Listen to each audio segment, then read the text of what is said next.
राम्रोसँग जानु है विद्यालय। हस् आमा। एला आदित्य र सायद हामीलाई कुरिरह होला।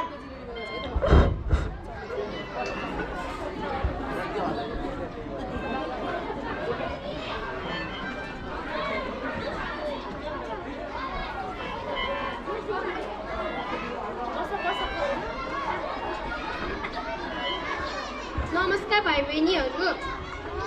नमस्कार गुरुआमा। हजुरलाई कस्तो छ गुरुआमा? मलाई सन्चै छ। हजुरहरूलाई कस्तो छ?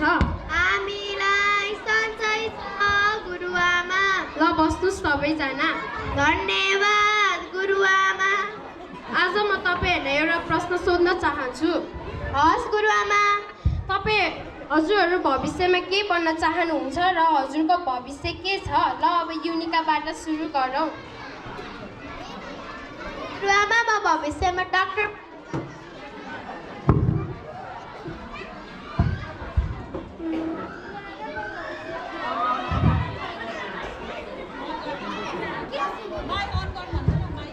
गुरुआमा म भविष्यमा खेलाडी बन्न चाहन्छु।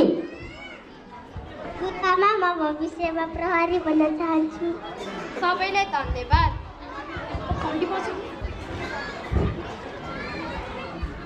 ल अब सबैजना आफ्नो घर जानुहोस्।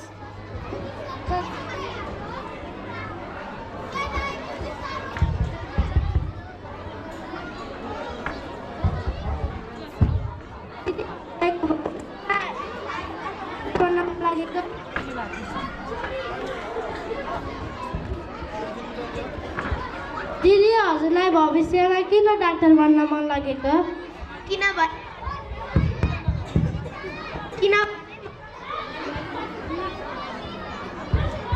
किनभने मलाई आफ्नो देशको मानिसहरूको ज्यान बचाउन र गरिब दुखीको निःशुल्क उपचार गर्न मन छ। तर मलाई बाबाले विद्यालय पठाउन र पढाउन चाहनुहुन्न। अनि तिमीलाई चाहिँ किन आर्मी बन्न मन लागेको नि? मलाई ठुलो भएपछि देशको सेवा गर्न र देशमा सुरक्षा शान्ति कायम गर्न मन लागेको छ। आमा हामी घर आयौँ। अब हामी खाजा के खाने? बिहानको खाना चाहिँ म तताइदिन्छु, खाऊ। अनि खाएपछि गृह कार्य पनि गर्न बचाओस्। हुन्छ आमा।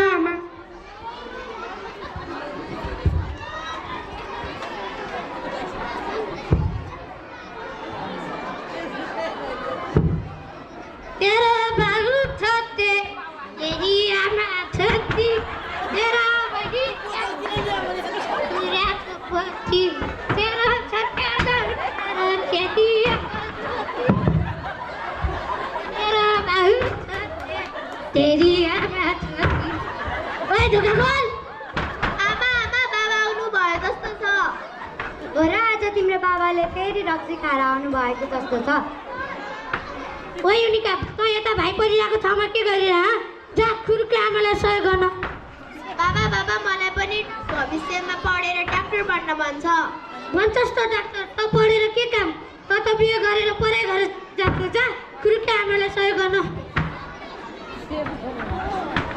कति कराउन सकेको छोरीलाई देखिसक्ने भएन यो जडियाले। चुला तेरो आमा छोरीलाई म थला पर्ने गरी हान्नु नपरोस्। हामीले के बिगारेको छ र तिम्रो हामीले हान्नलाई? त बोल्छिस्?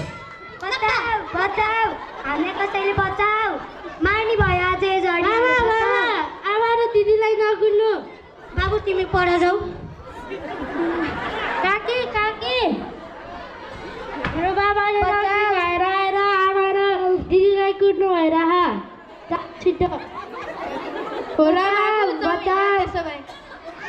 बचाऊ हामीले कसैले बचाऊ। होइन है दाइ, के गर्नुभएको तपाईँले? यस्तो रक्सी खाएर आएर आफ्नो श्रीमती र छोरीलाई कुट्नुहुन्छ त? तिमी को हाम्रो परिवारको बिचमा बोल्ने? तिमी यताबाट गइहाल न त नराम्रो हुन सक्छ। तपाईँले हामीले भनेको नटेर्ने नै हो। हामी प्रहरीमा खबर गर्दिन्। को प्रहरी? जाऊ बोलाऊ, म डराउँदिनँ। प्रहरी अब थाहा। हेलो प्रहरी। छोरी बोल्नु भएको हो बचाऊ बचाऊ हाम्रो कसैले घरमा हामीलाई एकजना दाइले रक्सी खाएर आएर आफ्नो श्रीमती र छोरीलाई कुट्नुभएको छ हजुरहरू छिट्टो आउनुहोस् बचाऊ बचाऊ हामीलाई कसैले बचाऊ बचाऊ हामीलाई कसैले बचाऊ मात्रै झगडा छोरी र श्रीमतीलाई कुट्ने उहाँ नै हो